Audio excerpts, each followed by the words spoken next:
1 Reis 19, versículo 1 em diante, diz assim: Acabe contou a Jezabel tudo que Elias havia feito e como havia matado todos os profetas à espada. Então Jezabel mandou um mensageiro a Elias para dizer-lhe: que os deuses me castiguem se amanhã, a estas horas, eu não tiver feito com a sua vida o mesmo que você fez com a vida de cada um deles.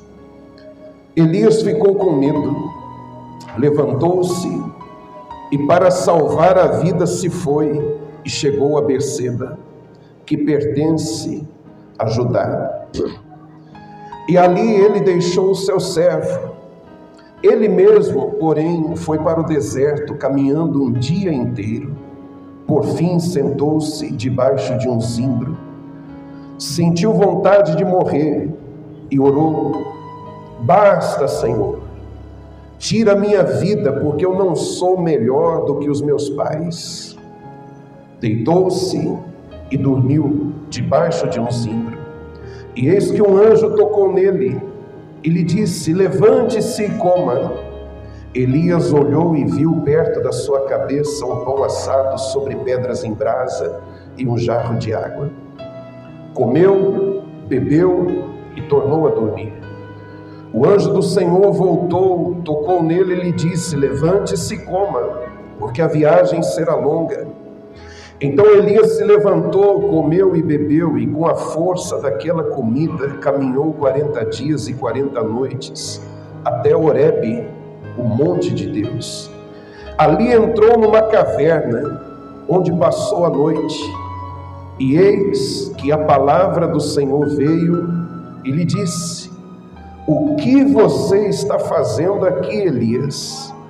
Ele respondeu: tenho sido muito zeloso pelo Senhor, Deus dos exércitos, porque os filhos de Israel deixaram a tua aliança, derrubaram os teus altares e mataram os teus profetas à espada.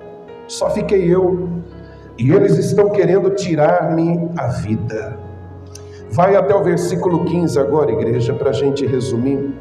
Diz assim: então o Senhor disse a Elias: vá, volte ao seu caminho para o deserto de Damasco. Chegando lá, unja Hazael como rei da Síria. Unja também Jeú, filho de Nins, como rei de Israel, e Eliseu, filho de Safate, de Abel-Meolá, como profeta em seu lugar. Quem escapar à espada de Hazael, Jeú o matará. Quem escapar à espada de Jeú, Eliseu o matará.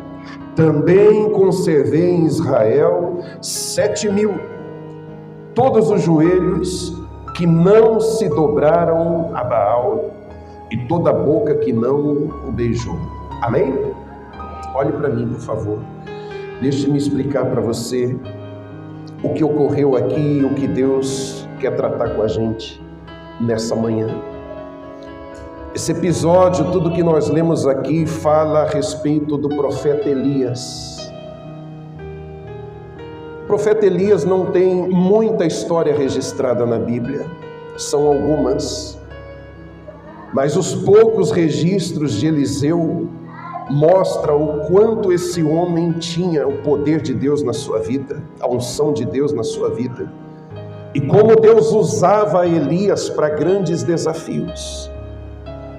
Você deve conhecer muito bem, o maior deles é quando Elias chama o rei Acabe para o alto do Monte Carmelo, e ali no alto daquele monte ele desafia os profetas de Baal, e Deus responde a sua oração derramando fogo do céu e consumindo todo o holocausto, porque a proposta era: o Deus que responder com fogo, esse é Deus. E estava lançado o desafio. Os profetas de Baal montaram o seu altar, apresentaram um animal, invocaram o seu Deus Baal e se retalhavam e clamavam cada vez mais alto, sem nenhuma resposta. Na vez de Elias, ele pede para que seja molhado o sacrifício, molhado o animal, molhado a lenha. E era tanta água derramada que a água chegou a escorrer, fazer um caminho de água. E Elias então invoca a Deus, e Deus derrama fogo e consome todo aquele holocausto. Diga glória a Deus. Então ali ficou provado que o Deus de Elias era Deus. E o povo teria que se decidir, ou segue a Baal, ou segue a Deus. Mas não foi só isso, já eu volto a falar disso. Elias também é aquele homem que profetizou que não choveria, e não choveu durante 3 anos e 6 meses. Mas não foi só o fato da profecia ter se cumprido. Elias era esse homem que peitava o rei Acabe e a sua esposa, Jezabel. Ele enfrentava e ele falava cara a cara o que ele tinha que dizer para Acabe. Ele não tinha medo, até esse episódio que nós lemos aqui. Ele não tinha medo de desafiar Acabe e falar dos pecados de Acabe, dos pecados de sua mulher Jezabel. Mas houve um dia que esse grande profeta, esse homem tão usado por Deus, tão valente, esse homem tão destemido, que enfrentava um rei que tinha autoridade sobre um grande exército, que para matar Elias era daqui para ali, humanamente falando. Ele não temia, mas por causa da palavra de uma mulher, Elias então ele entra num estado de medo, de depressão, e começa a fugir e pedir para si a morte.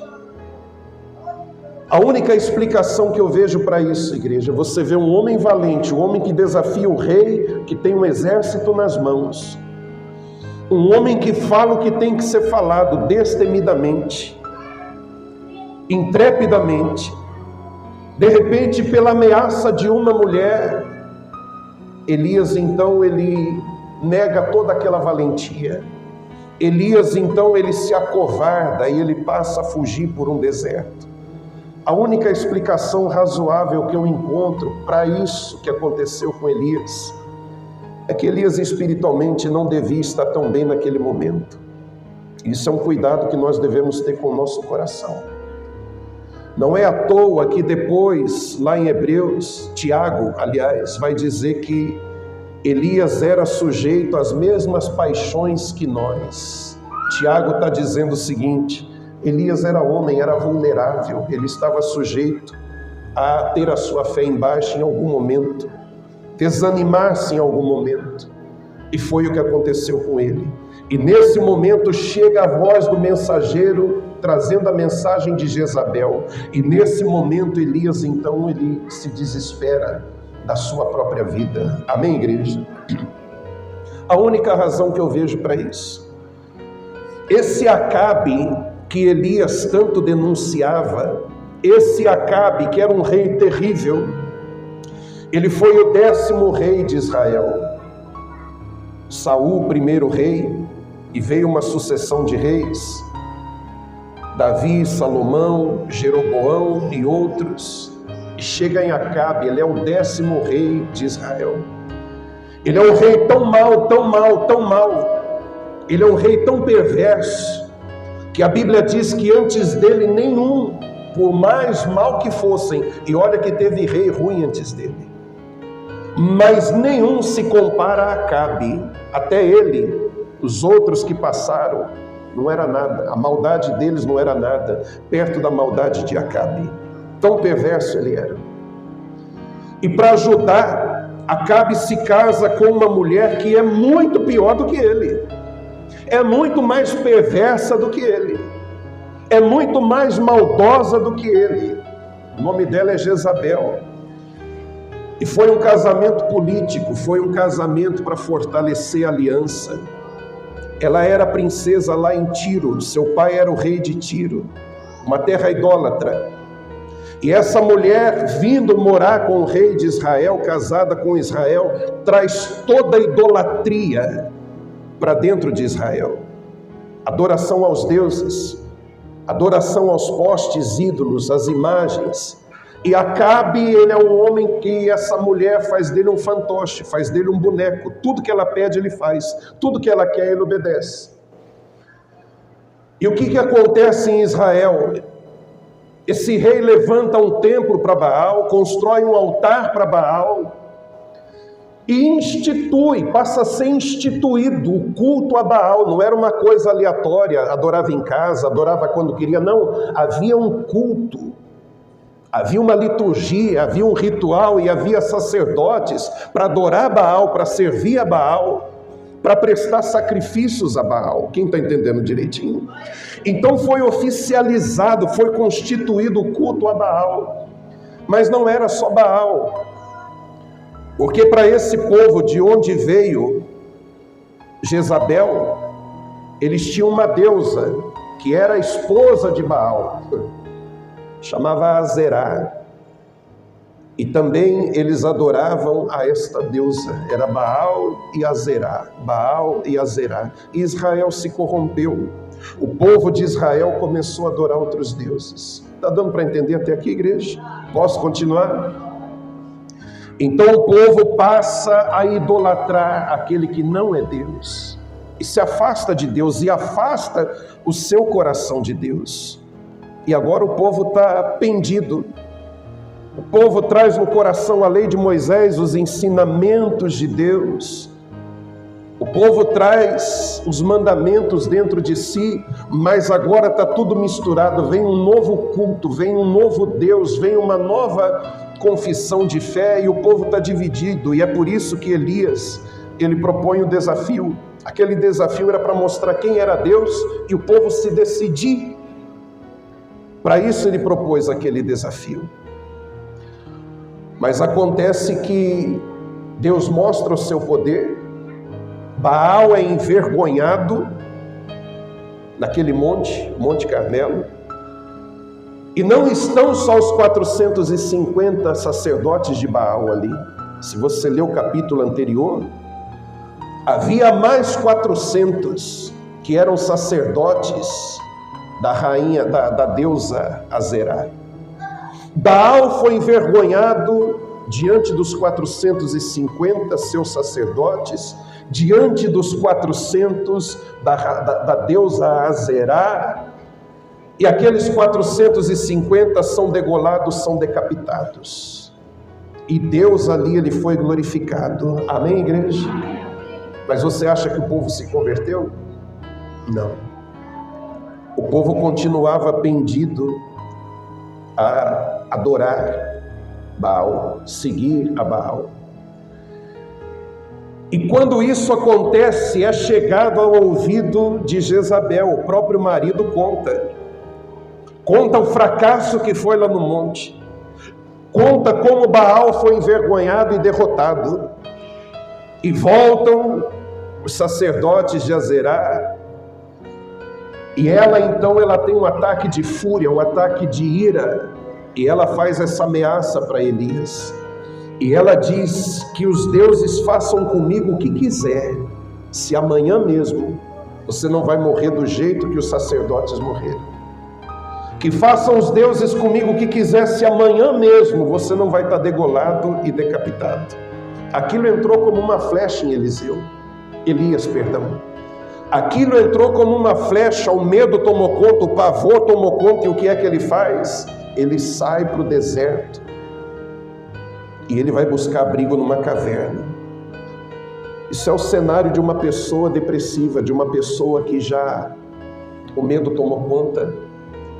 É uma pessoa que já perdeu a esperança, tanto é que ele ora e ele fala: Senhor, tira minha vida, me mata. Vamos ler aqui? Vamos ler comigo.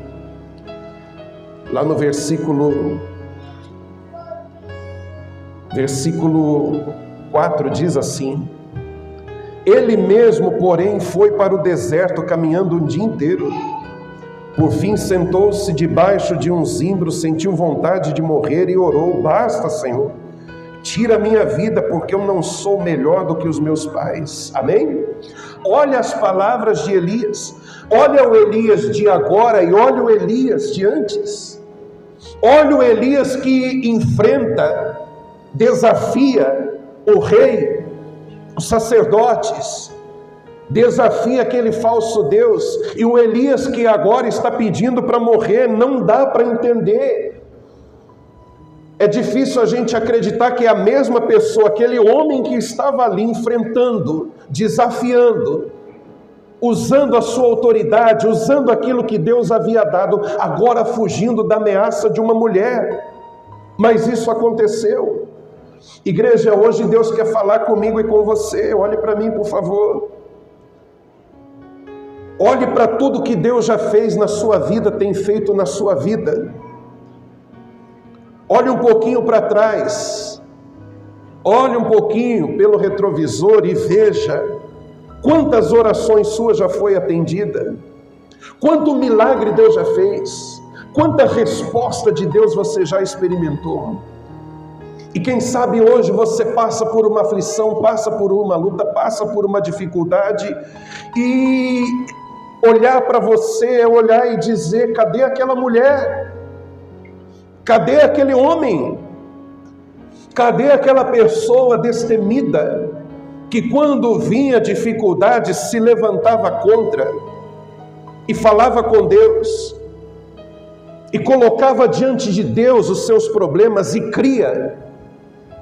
O choro era um momento, o choro era enquanto estava ali de joelhos, mas terminou a oração, seca as lágrimas, se levanta, se recompõe e prossegue, lutando e confiando. Onde está essa mulher? Que é você. Onde está esse homem? Que é você. A gente vê aqui dois Elias, e quem sabe não há duas versões nossas. Uma que ficou para trás, tão valente, tão aguerrida, tão determinada, tão cheia de fé. E agora essa mesma pessoa tão desanimada, tão prostrada, tão cansada da vida, pensando em desistir. A boa notícia, igreja, a boa notícia é que qualquer pessoa está sujeita a isso. O próprio profeta Elias passou. Então Deus, ele não está aqui punindo você, ele não vai punir você por causa de um momento em que você sentiu desânimo. Deus, ele não vai pesar a mão dele porque em algum momento você se deixou vencer pela luta, pela dificuldade. Mas Deus, ao contrário disso, porque ele é misericordioso e bom, ele quer dizer para você o mesmo que ele disse para Elias. Amém, igreja? Ele quer trazer você de volta para o propósito dele. Mas antes deixa eu falar do que Elias experimentou. Elias experimentou o medo. Um homem que você lê antes e fala: não, esse homem é um homem destemido, esse homem não tem medo de nada. Olha esse homem pondo o dedo na cara do rei e falando o que o rei precisa ouvir. Mas ele experimentou o medo. Vê comigo lá no versículo 3, diz assim: Elias ficou com medo. Elias ficou com medo. Talvez a versão da sua Bíblia esteja um pouco diferente. Elias temeu. Como é que está aí na sua Bíblia? Elias? Como é que está na sua Bíblia? Elias levantou-se para salvar sua vida. Aqui está escrito: Elias ficou com medo, levantou-se e para salvar a vida se foi, e chegou a Berseba, que pertence a Judá. Elias sentiu medo, igreja. A razão da fuga de Elias era por causa do medo. Medo que ele sentiu daquelas palavras que o mensageiro trouxe de parte de Jezabel, que ia matá-lo. E nessa atitude ele então foge, ele sai dali daquele lugar e vai para um lugar deserto. E Elias começa então, olha a escalada de Elias, você já vai entender, a escalada na verdade não é uma escalada, né? Ele começa a decair. Ele experimenta o medo. Na sequência, Elias, ele já não quer mais companhia, ele quer se isolar, ele quer ficar sozinho. Uma característica de pessoas que começam a entrar em depressão, a querer se isolar, querer estar só, não falar com ninguém. Elias então, ele pede, aqui no versículo 3 ainda, lá no finalzinho, diz assim, ó, e ali deixou o seu servo, o seu moço. Então Elias sente medo e parte, o medo já entrou. Agora Elias não quer mais companhia, ele andava junto com o rapaz, ele falou, fica por aqui, eu vou andar sozinho agora, eu vou ficar sozinho agora, eu vou curtir a solidão, eu vou amargar na solidão, eu vou ficar só. Então Elias, ele começa a decair. Quem entende o que o bispo está dizendo? Ele começa a experimentar um quadro aí de depressão.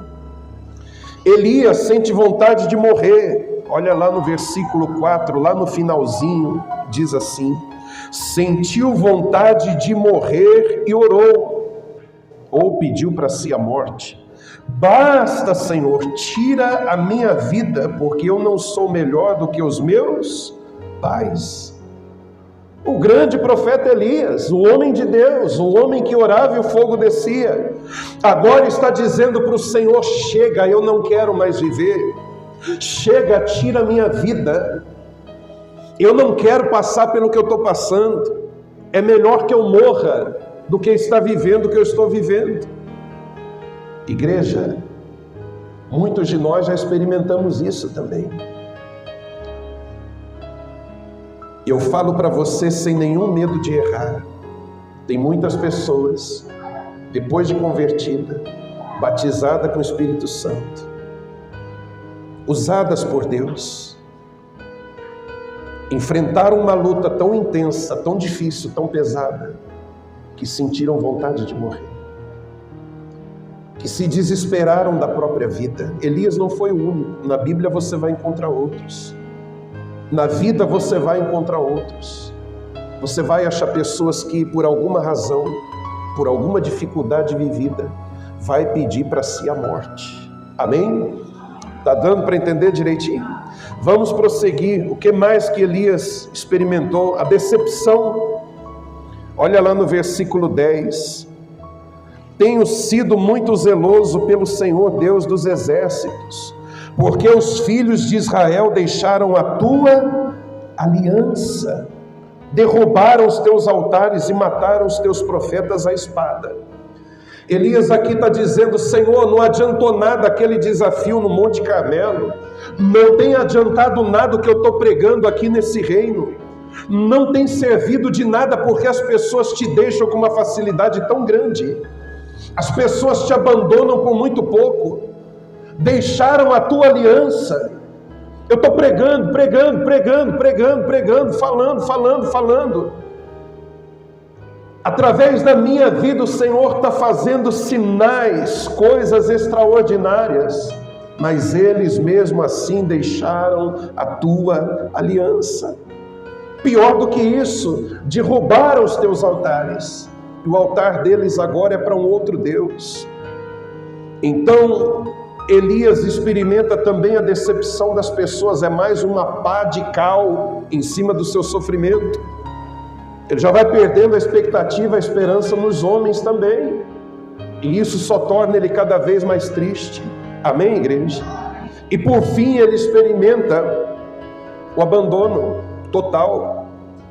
É o que ele sente, é o que ele está experimentando, apesar de Deus ter uma outra visão e outra coisa para ele que ele não estava enxergando.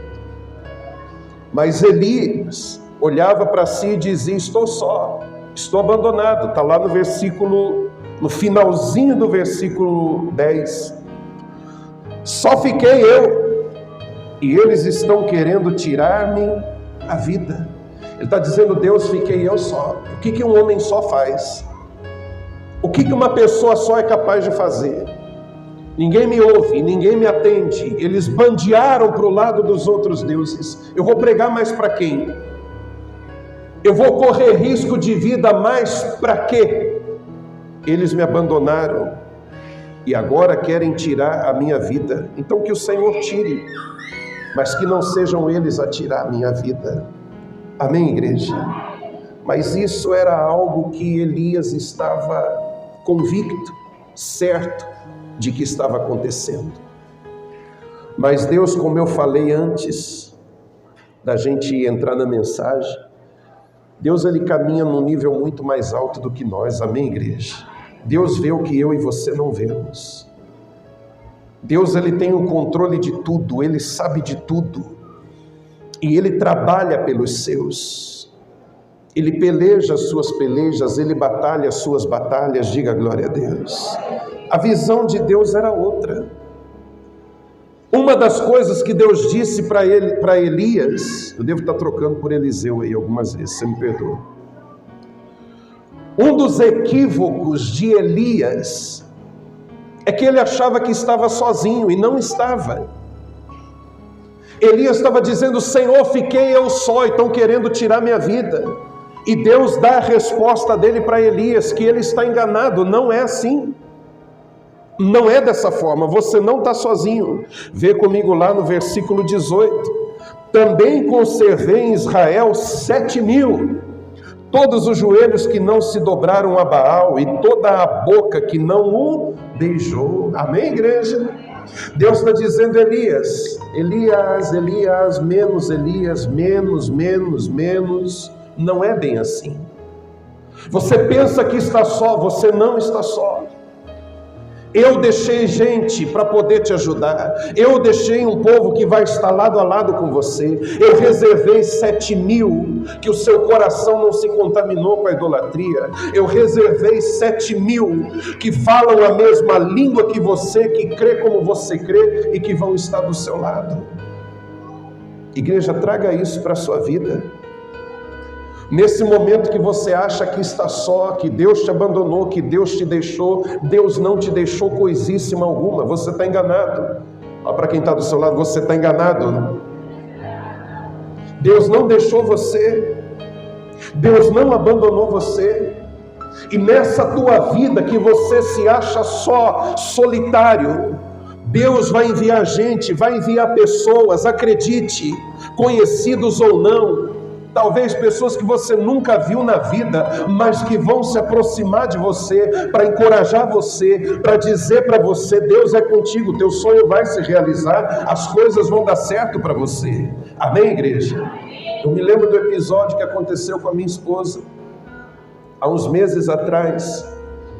Eu me encontrei com ela e ela com o olho vermelho, chorando. Eu falei: Jesus, o que houve? E a gente estava passando uma tribulação, um momento difícil, e ela contou para mim, aí eu fiquei mais aliviado. Ela disse: um senhorzinho, não foi? Nunca vi, não conheço. Vem cá, filha, o que ele falou para você naquele dia?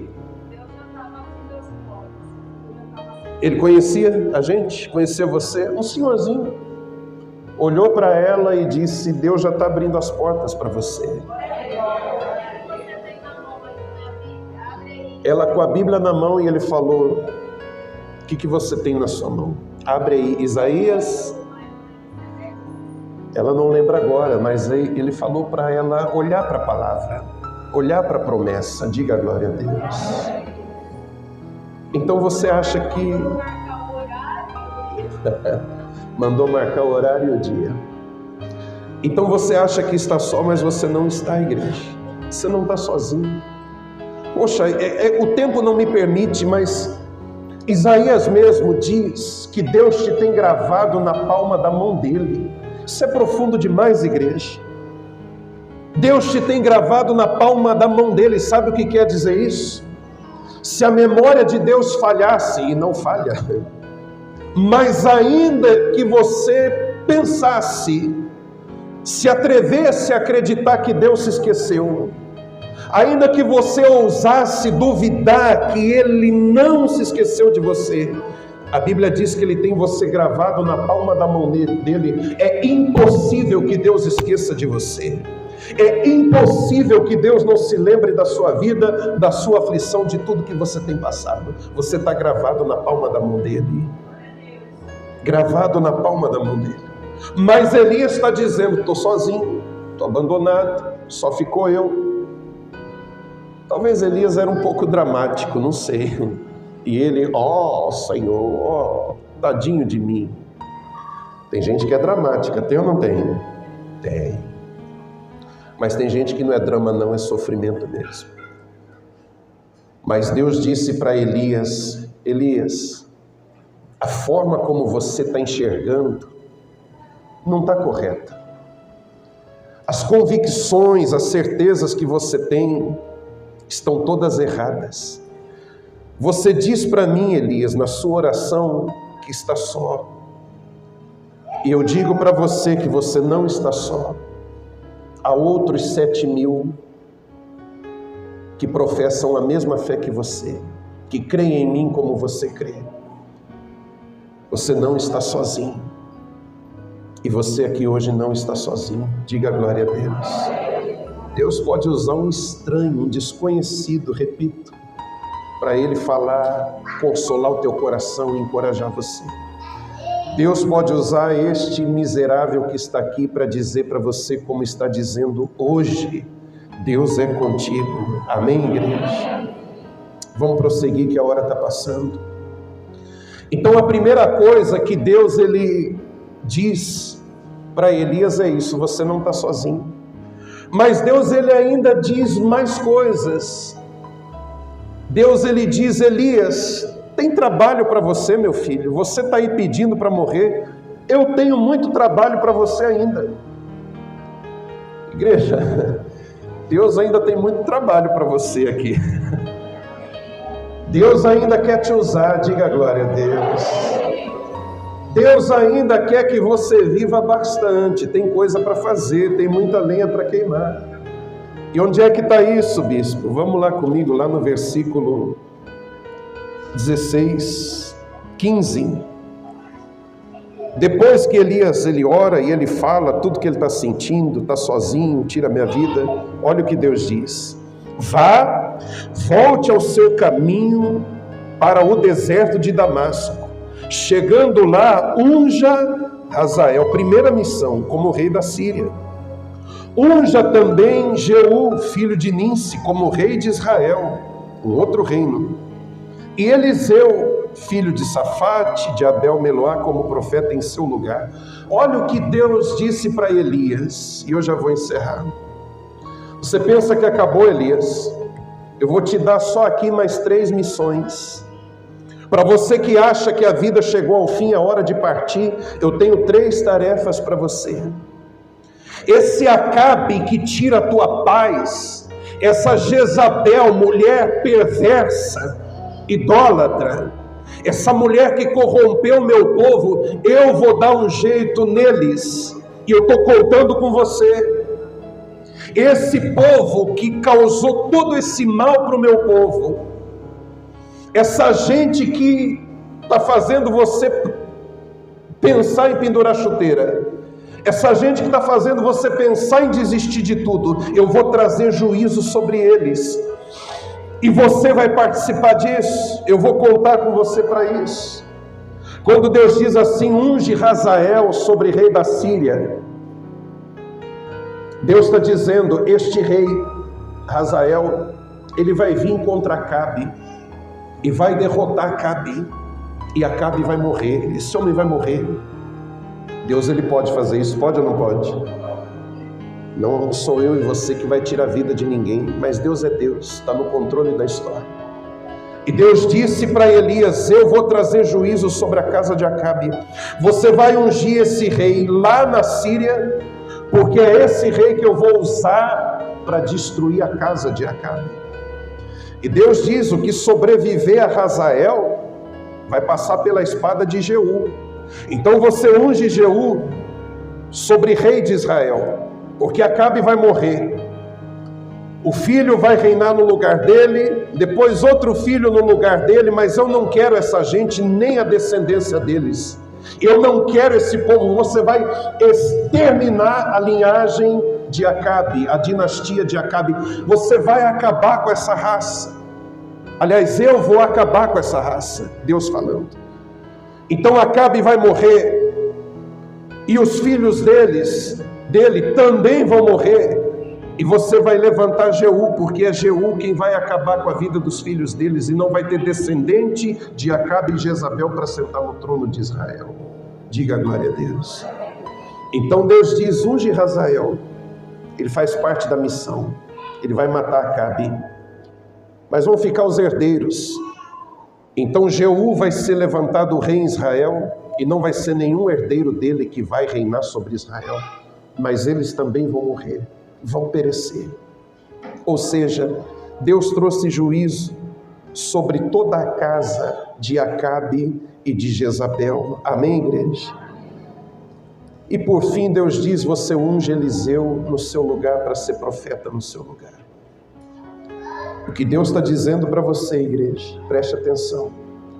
Você que acha que tudo acabou, você que acha que é o fim, que não tem mais jeito, você que se vê sem saída, sem solução, Deus, Ele diz para você: filho, filha, tem tanta coisa para você viver ainda, tem tanta coisa que eu quero mostrar e fazer para você, tem tanta coisa que eu quero acrescentar na sua vida.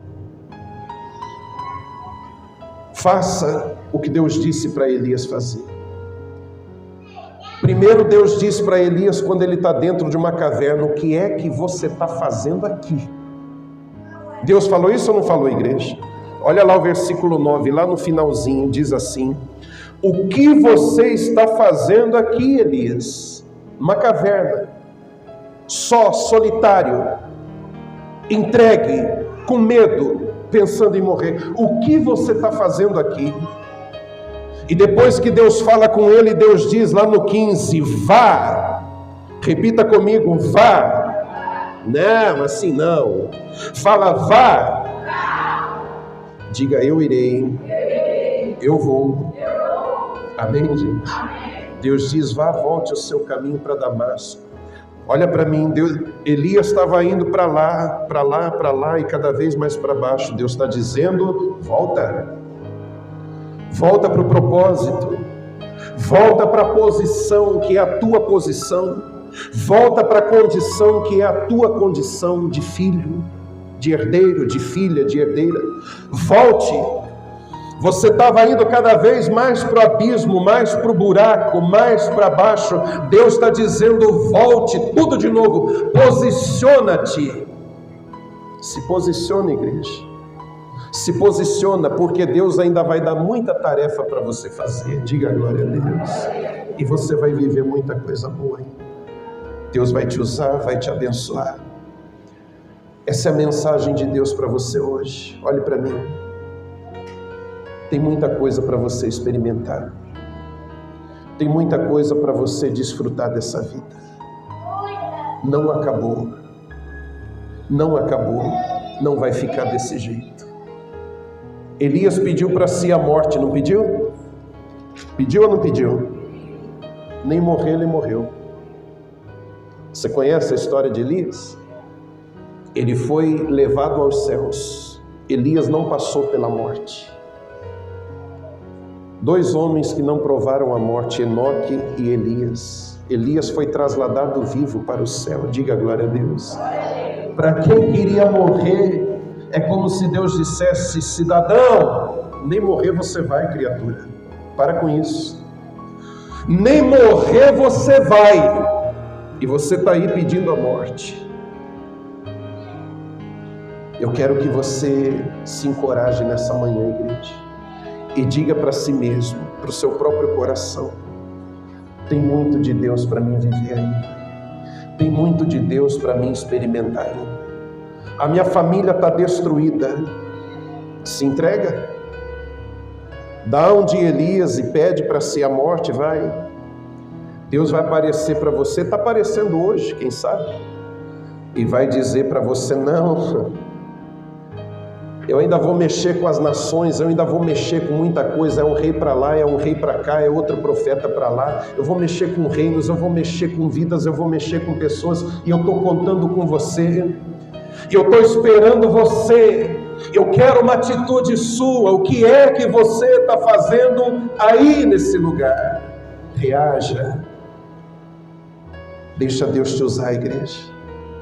Coloque-se à disposição do Senhor. Essa família que você pensa que é o fim, esse filho que você acha que não tem mais jeito, Deus está dizendo: ei, muita água ainda vai rolar, muita coisa ainda vai acontecer. Você vai ver o que eu vou fazer na tua família.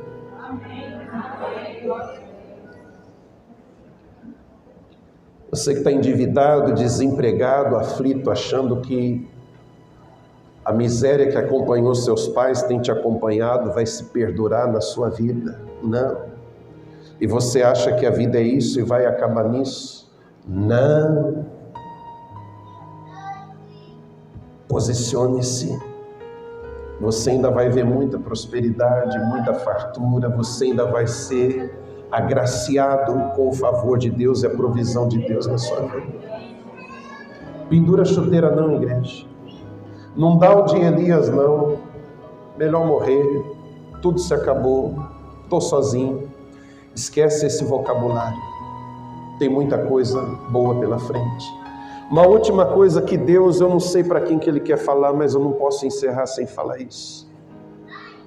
Você, viúvo, viúva, solteiro, solteira, quem sabe você perdeu a expectativa de ser feliz num relacionamento, pelas decepções que já viveu, pelo passado triste que já experimentou. E talvez você já disse para si mesmo ou para si mesma, basta. É viúvo, é solteiro, daqui para o caixão e nunca mais. Eu digo uma coisa para você. Se essa é uma opção sua, até Deus Ele respeita. Amém, igreja? Mas se essa é uma decisão, se essa é uma frase falada por causa do sofrimento, se essa é uma frase dita por causa das decepções, mas não é na verdade o que você queria, então Deus vai surpreender você. Você que foi tão ferido, ferida nos relacionamentos, você que foi tão machucado, machucada nos relacionamentos passados, Deus Ele pode te trazer um homem ou uma mulher que vai fazer os próximos anos da sua vida incomparáveis, muito melhores e mais abençoados do que você pode imaginar. Amém, igreja? Eu não sei para quem Deus está falando aqui, porque às vezes não é uma escolha dela, ela fala que é, ela diz para os outros assim que é, não, é que eu quero ficar só mesmo, é que eu quero mesmo ficar só, mas lá no fundo Deus sabe que não é bem assim. Há uma solidão, há uma carência, há uma vontade de ser feliz, mas cria-se um escudo para dizer, esta é a minha opção, quando na verdade não é. Deus Ele pode realizar esse seu sonho, sonho escondido, sonho secreto, mas Deus Ele pode realizar e te fazer uma pessoa tão feliz na vida sentimental, na vida amorosa. Amém, igreja? Deus Ele pode restaurar tudo. E Deus Ele pode usar você para grandes propósitos. Pessoas que desistiram de um ministério, desistiram de pregar a palavra, desistiram de fazer a vontade de Deus, por isso ou por aquilo, mas o coração queima, o coração arde, o coração não se cabe. Sai da caverna, se posiciona, Deus quer te usar. Diga glória a Deus. Quem entendeu a palavra?